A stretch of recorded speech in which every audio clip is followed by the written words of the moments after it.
Hi there.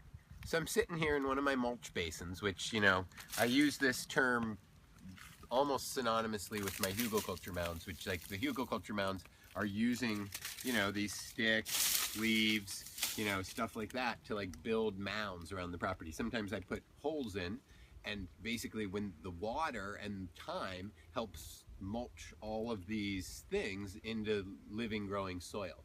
So I don't burn a lot of my material, and I don't export it off the property. Like, to me, it's like this is all resource in terms of making soil.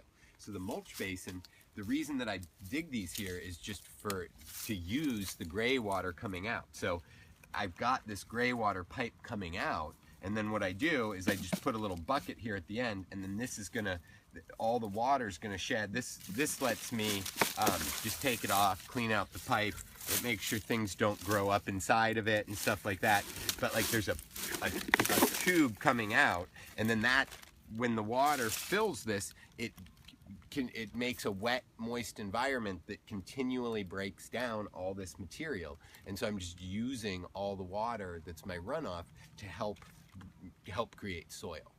Several of my other mulch basins have plantings around them. I mean, this has a few, but this one's actually fairly sparse so far, which is why it's easy to show things here.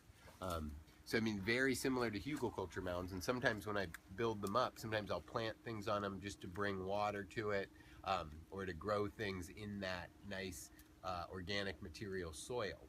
So, you know, I wanted to make that analogy between these mulch basins, which is a gray water system, and the hugelkultur mounds, which is creating soil. And it's all using this waste resource from the land, from all the pruning of the trees, from the leaves falling, and using it in soil creation. Thanks very much.